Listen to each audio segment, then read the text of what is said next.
High বন্ধুরা, আমি সঞ্জয় আর আমার ইউটিউব চ্যানেলে তোমাদের সবাইকে স্বাগত।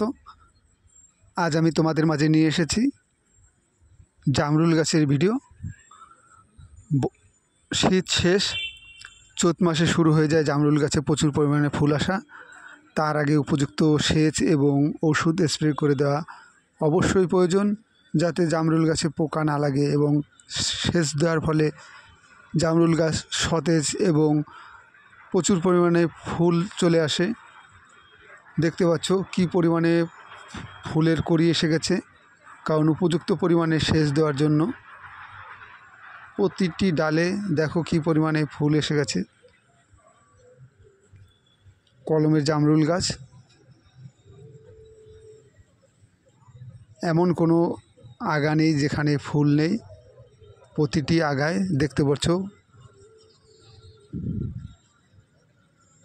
এবং এখন থেকেই প্রতিটি গাছে প্রচুর পরিমাণে ওষুধ স্প্রে করা প্রয়োজন, কারণ তো পোকায় এই ফুলগুলো চুষে